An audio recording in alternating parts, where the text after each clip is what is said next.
Nah sekarang kalau ditanya surga, itu surga. Di dalam Quran tuh nggak ada surga. Sekali lagi saya ingin katakan, di Quran nggak ada surga. Di Quran tuh adanya jannah. Surga bukan bahasa Quran. Jannah itu taman. Taman. Tapi saat Nabi Muhammad ditanya, ya Rasulullah, ketika ditanya malaikat Jibril, apa yang dimaksud dengan surga? Jawaban Rasulullah sederhana. Surga adalah tempat ganti buat mereka yang membebaskan keterikatan pada selain Tuhan.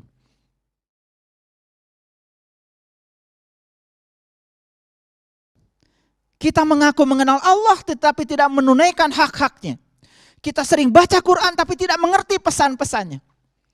Tadi saya menyampaikan beberapa ayat mutasabihat, mohon maaf, mungkin bingung. Saya juga pernah mengalami kebingungan bertahun-tahun, bahkan belasan tahun. Saya belajar bahasa Arab gak ngerti. Saya belajar kamus bahasa Arab gak ngerti. Ternyata begitu diterjemahkan pakai bahasa kamus malah semakin gak ngerti. Tapi begitu kita bertemu dengan seorang guru, mengalami apa yang dialami oleh para rasul, para nabi, pengalaman itu mengantarkan kita untuk bisa memahami. Ternyata semua rahasia Quran terbuka sejelas-jelasnya. Tetapi bukan untuk diceramahkan, karena rahasia itu tidak bisa diceramahkan. Yang saya ceramahkan pun sekarang hanya kulit luar, metodenya, tapi isinya tidak mungkin saya ceramahkan. Karena semua yang saya rasakan tidak mungkin saya sampaikan dengan kata-kata, karena rasa terbebas dari kata-kata. Jadi kalau kalian ingin merasakan, ya sudah, menceburkan diri untuk merasakan. Jangan meminta saya untuk menjelaskan. Makanya di Quran dikatakan, jangan sekali-kali kamu menanyakan sesuatu yang jika diterangkan, kamu akan sulit. Itu pesan dari Quran surat Al-Maidah. Jangan sekali-kali kamu menanyakan sesuatu yang jika diterangkan, kamu akan sulit. Karena apa? Masa nanya Allah kemudian diterangkan? Nanya surga diterangkan? Nama akhirat diterangkan? Cerita alam barzah diterangkan?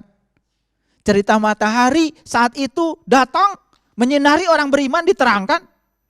Kalau diterangkan tuh cerita. Kalian harus mengalaminya sendiri. Bisa? Bisa. Ada ilmunya. Itu saja. Hanya keberanian kita untuk menceburkan diri. Masa renang diterangkan? Jangan minta diterangkan cara berenang. Berenang aja. Ntar juga ngerti sendiri cara kelelepnya seperti apa rasanya. Betul gak? Berjuang untuk membebaskan diri dari kelelep seperti apa rasanya. Ntar pintar sendiri. Itu yang disebut dengan discovery learning. Pembelajaran yang belajar menemukan teorinya sendiri. Belajar menemukan konsep sendiri. Itulah qiyamuhu binafsi, itu di situ intisarinya. Itu yang ketiga. Mengaku umatnya Muhammad tetapi tidak tahu yang harus dicontoh dari Muhammad itu apanya. Kemudian yang lain-lain tentang perilaku beliau, itu kan buah dari buah kedewasaan beliau dalam beragama. Dan Nabi Muhammad tidak pernah mengajarkan kekerasan. Nabi Muhammad juga tidak pernah mengajarkan jahat kepada orang yang jahat kepada kita. Yang diajarkan beliau itu justru bagaimana baik sama orang jahat. Jadi kalau ada orang mengaku umatnya Muhammad yang jahati, saat ada orang jahat sama kita, kita jahatin dia, kan kita juga jadi sama jahatnya. Kapan kita mau beda sama mereka? Orang lain marah, kita marah juga. Orang lain kesel, kita kesel juga. Orang lain nampar, kita nampar juga. Ya Allah, ajaran Nabi Muhammad gak begitu. Ketika orang lain jahat sama kalian, baikin. Maka itulah yang membuat beliau menjadi sosok yang menarik. Pribadi yang selalu agung dalam sepanjang sejarah. Kenapa? Karena itu yang dikenang oleh kita. Betul gak? Makanya namanya sampai sekarang masih hidup. Sama, kalau kita juga namanya ingin hidup, coba lakukan sesuatu dalam hidup. Dalam fase kehidupan kita mau memerankan kehidupan yang mana? Mau ngasih sumbangan peradaban yang mana? Pemikiran apa terhadap kehidupan? Makanya ciri orang beriman satu, ya, tidak pernah merusak. Dan ciri yang tidak beriman juga satu, merusak. Coba baca Quran surat Al-Baqarah. Ciri orang yang bertakwa itu enggak merusak. Dan ciri orang yang tidak beriman itu cenderung merusak. Jadi kalau ada orang mengaku beriman tapi merusak, itu kan mengaku beriman, belum tentu dia sebagai orang beriman. Orang beriman itu penuh cinta dan kasih. Walas asih. Itu yang ketiga. Yang keempat, katanya bermusuhan dengan iblis, tetapi selalu berteman. Itu yang keempat kata Ibrahim bin Adam. Sekarang kita coba dulu, kita belajar iblis itu siapa. Dalam percakapan di berbagai ayat di Quran, terutama percakapan tentang iblis, malaikat, dan Allah. Kan saat itu ya Allah menyuruh dua makhluk ini untuk sujud pada Adam. Siapa yang sujud? Malaikat. Siapa yang tidak sujud? Iblis.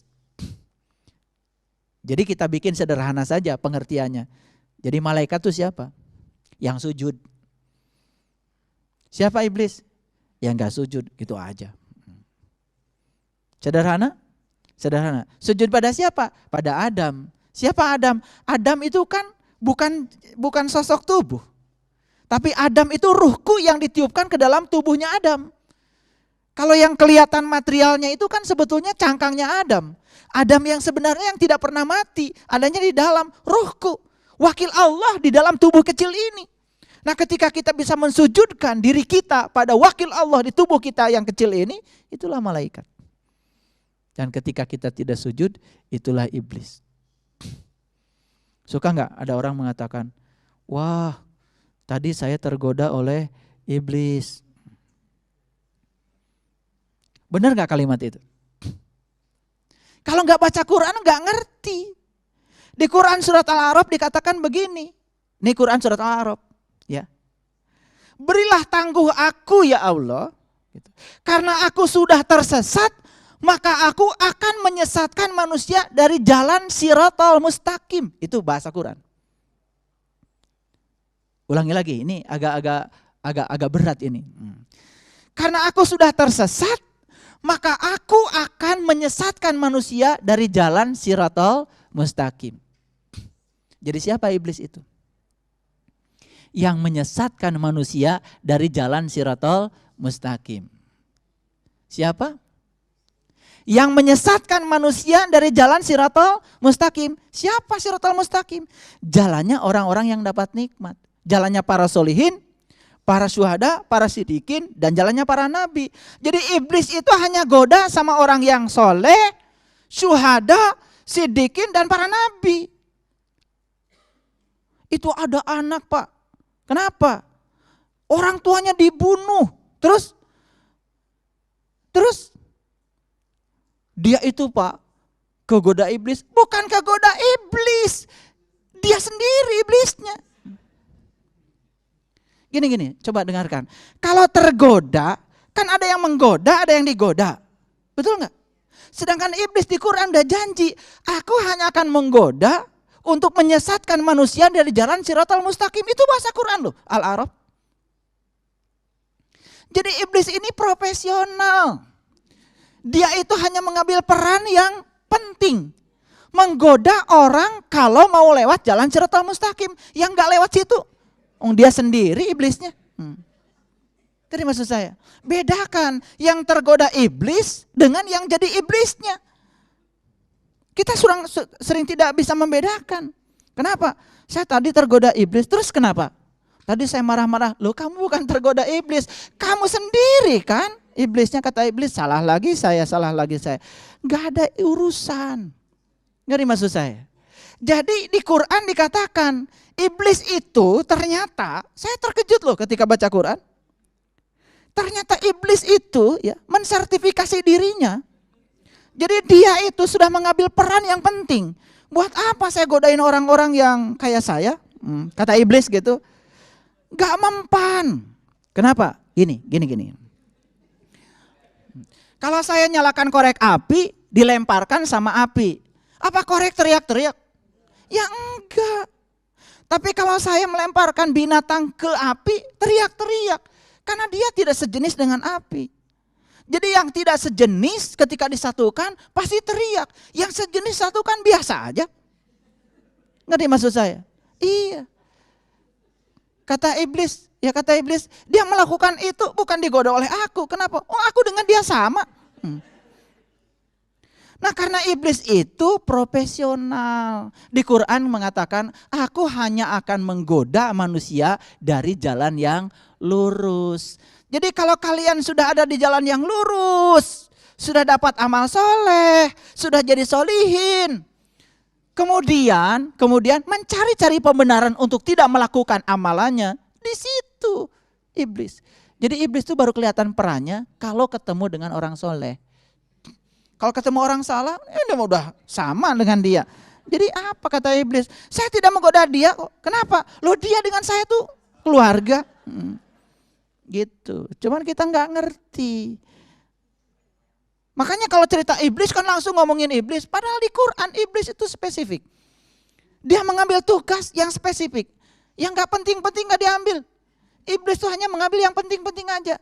Kenapa? Dia juga ingin eksis kan. Ya. Buat apa kata iblis saya goda-godain orang yang sama dengan saya? Betul nggak? Saya akan godain orang yang baru ada perannya. Makanya yang digoda tuh para solihin, para syuhada, para sidikin, para nabi. Itu yang digoda. Di luar itu kata iblis sama. Sama dengan saya. Itu yang keempat. Yang kelima. Dia mengaku ahli surga. Tapi yang dikumpulkan itu bahan-bahan neraka. Nah sekarang kalau ditanya surga itu surga. Di dalam Quran tuh gak ada surga. Sekali lagi saya ingin katakan di Quran gak ada surga. Di Quran tuh adanya jannah. Surga bukan bahasa Quran. Jannah itu taman. Tapi saat Nabi Muhammad ditanya, ya Rasulullah, ketika ditanya malaikat Jibril, apa yang dimaksud dengan surga? Jawaban Rasulullah sederhana. Surga adalah tempat ganti buat mereka yang membebaskan keterikatan pada selain Tuhan. Jadi surga itu adalah sebuah kenikmatan saat kita membebaskan diri dari kemelekatan pada selain Tuhan. Kan sederhana, kalau gitu neraka apa? Neraka adalah tempat ganti yang diciptakan kita sendiri saat kita melekatkan dengan yang selain Tuhan. Bebas dari yang selain Tuhan surga, melekat kepada yang selain Tuhan neraka. Itu aja definisi surga dan neraka. Siapa yang membuat surga dan neraka? Kita sendiri. Mau melekat atau tidak kan urusan kita. Makanya coba perhatikan, yang jaga surga kan malaikat Ridwan. Ridwan itu artinya ridho.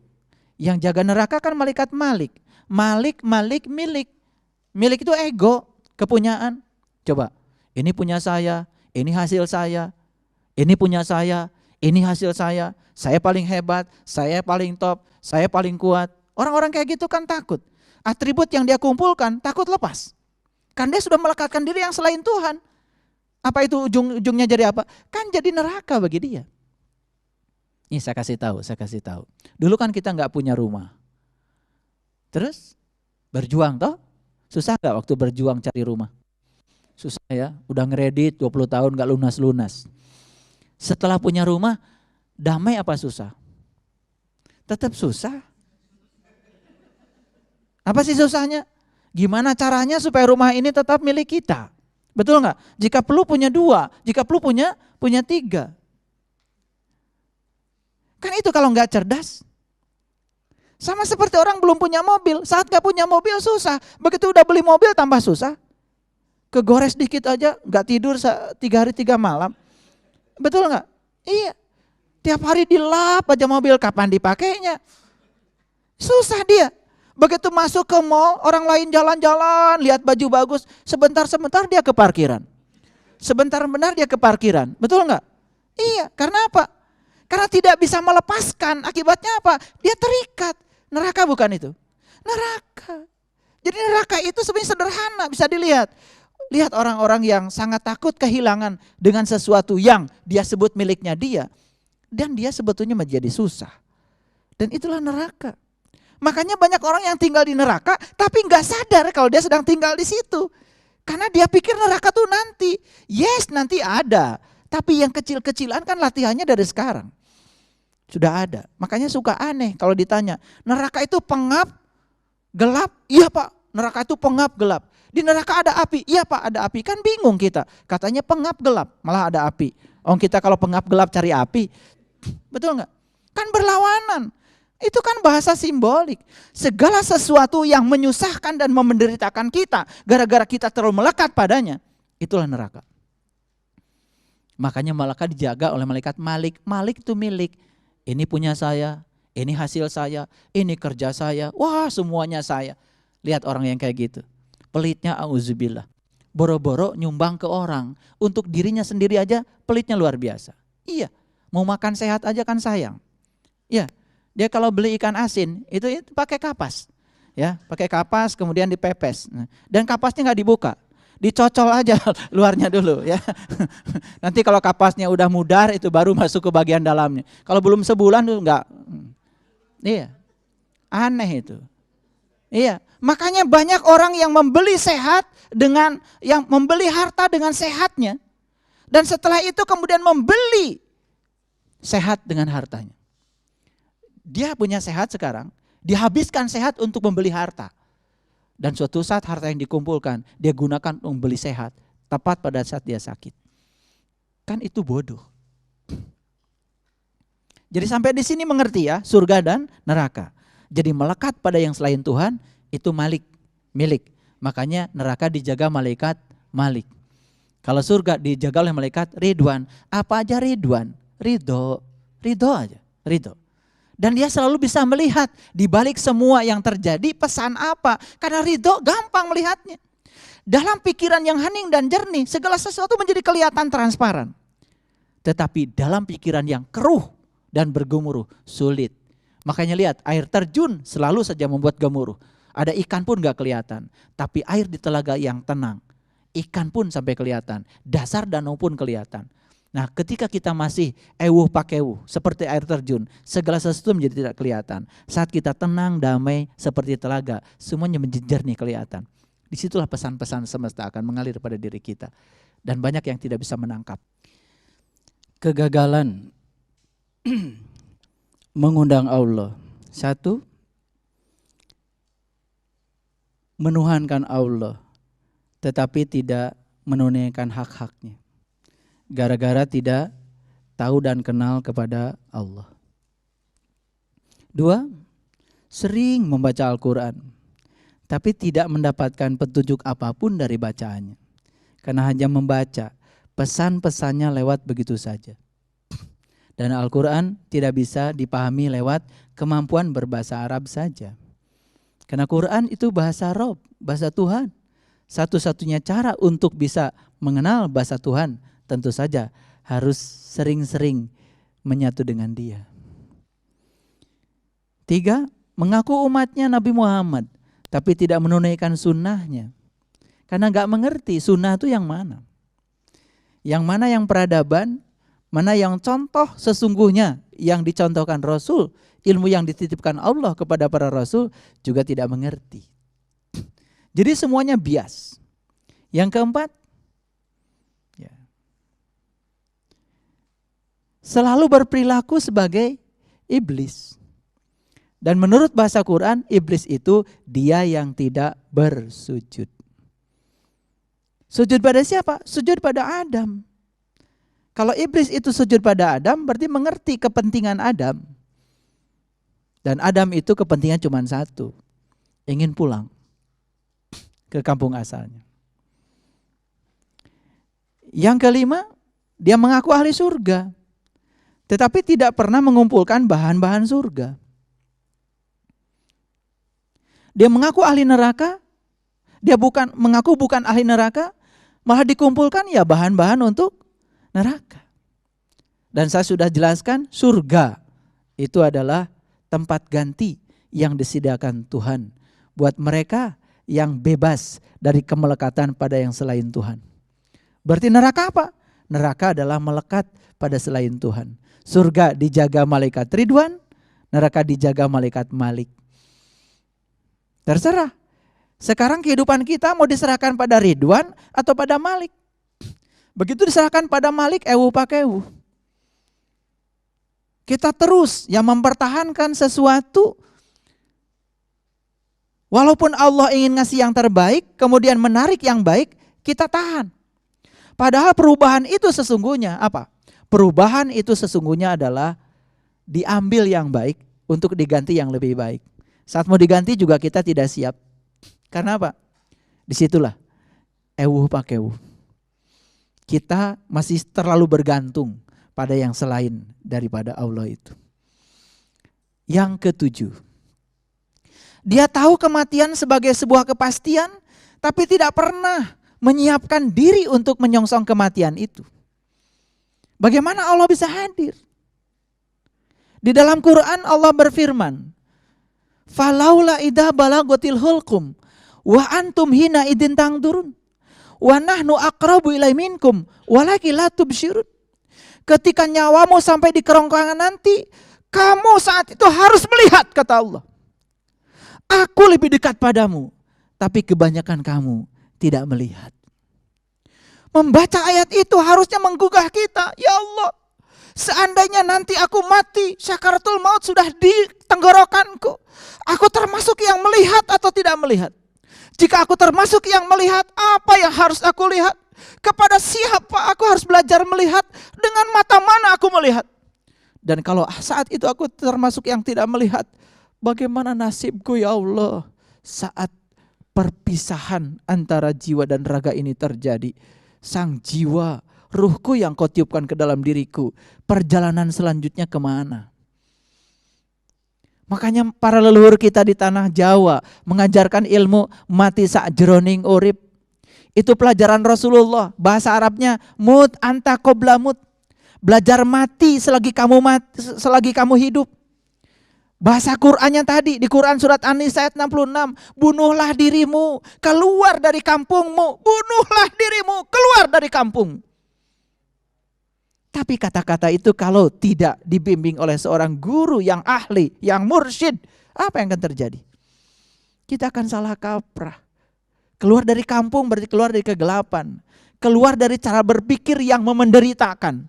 Karena semua penderitaan manusia di semesta ini berasal dari cara berpikir yang memenderitakan. Disitulah tugasnya agama.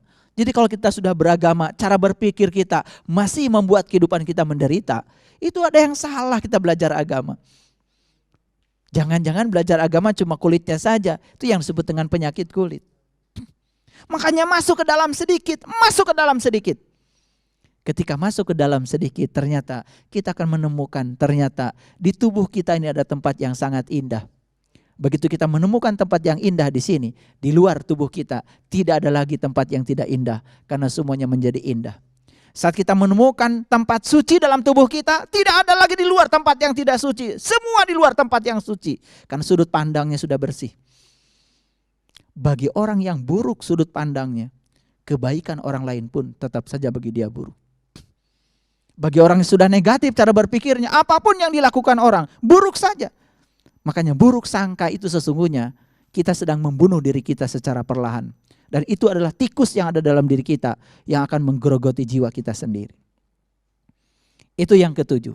Yang kedelapan, terlalu banyak nikmat Allah yang diberikan padanya, tapi sedikit sekali dia mensyukuri. Jadi nikmat Allah begitu berlimpah banyak. Dan tolong perhatikan kata-kata nikmat di dalam Al-Quran sesungguhnya juga berbatas. Nikmat itu tidak ada kaitannya dengan urusan-urusan duniawi. Karena nikmat itu hanya berurusan dengan urusan-urusan ruhaniah, urusan-urusan kejiwaan. Banyak sekali fasilitas Allah untuk mengantarkan jiwa kita, tapi jiwa kita tidak pernah naik kelas. Kenapa? Karena tidak melihat itu sebagai sebuah fasilitas. Yang kesembilan, begitu mudah melihat aib orang lain, tetapi tidak cerdas melihat aib dirinya sendiri.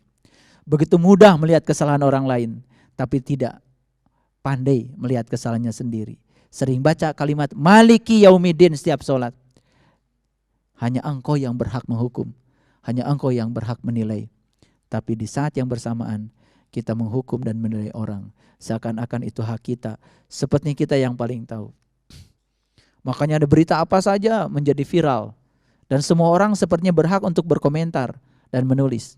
Saya pesan buat kalian semua, kalau ada pesan yang menebarkan kebencian, jangan ikut kemudian terlibat menebarkan kebencian itu. Karena apa?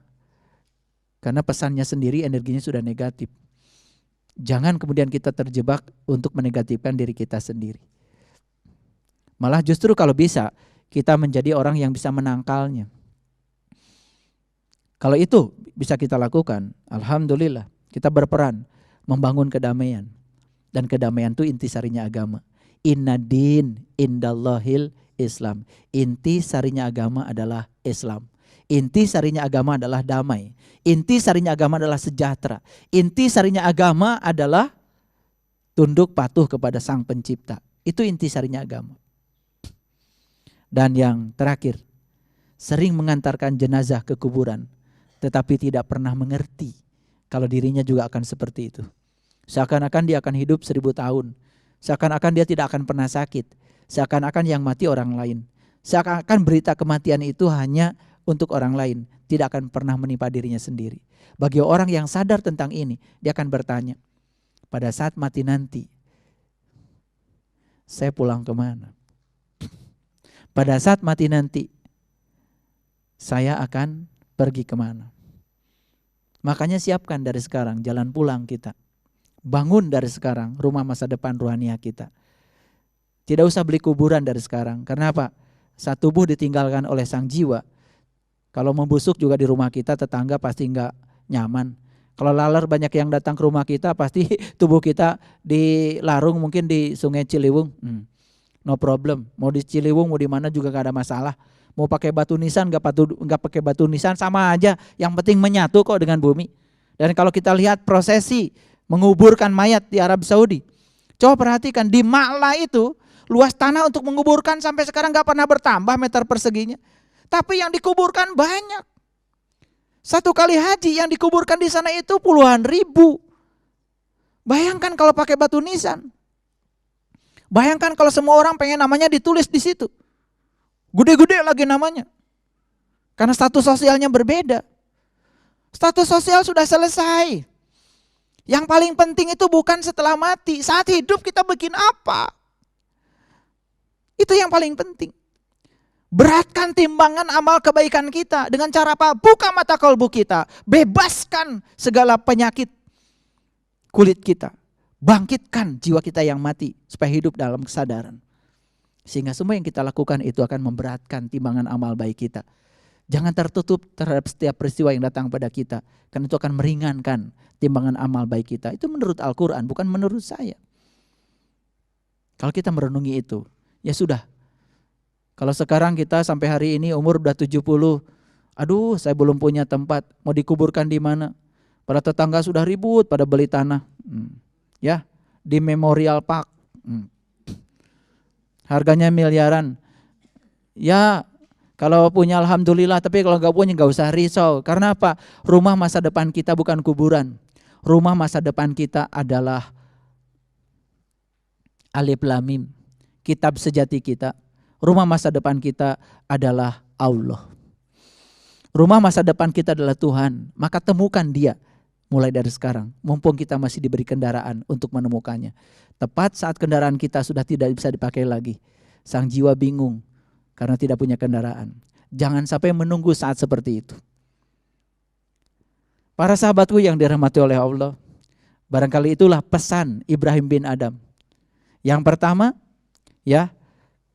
pertama, jangan sampai kita ini menyebut-nyebut Allah tapi enggak kenal. Bahkan tidak bisa menunaikan hak-haknya. Yang kedua, mari kita mulai memasuki dimensi baru dalam Al-Quran. Jangan cuma puas membaca Al-Quran Arabnya saja. Selama kita tidak dapat pesan apa-apa dari Al-Quran, itu adalah kesia-siaan. Karena Al-Quran adalah petunjuk. Tetapi banyak orang yang mengatakan ini, tetapi kadang-kadang tidak membimbing kita. Insya Allah. Apa yang saya katakan, kalau ada yang mau dibimbing, saya akan bimbing bagaimana memahami Quran dengan sebenar-benarnya. Dimulai dari mengalami, memahami, baru meyakini. Yang ketiga, kita umatnya Nabi Muhammad.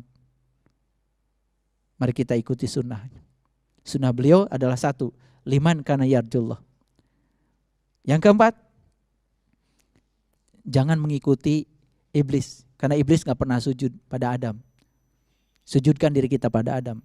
Agar sekelas dengan malaikat. Yang kelima, surga.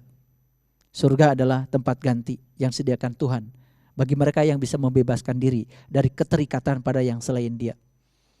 Apa itu neraka? Melekat pada selain Tuhan. Dijaga dengan milik kepunyaan. Yang ketujuh, kematian adalah pasti. Siapkan dari sekarang. Kedelapan, begitu banyak nikmat dan fasilitas Allah untuk mengantarkan jiwa kita kepada Dia. Mari kita gunakan nikmat itu untuk mengantarkan sang jiwa. Berhenti membicarakan kesalahan orang. Berhenti menilai aib-aib orang. Mari kita sibukkan untuk menilai kesalahan kita sendiri. Suatu saat kalau mengantarkan jenazah ke kuburan, baca pesan apa yang kita bisa ambil darinya. Shadaqallahul adzim. Barakallahu li wa lakum. Assalamualaikum warahmatullahi wabarakatuh.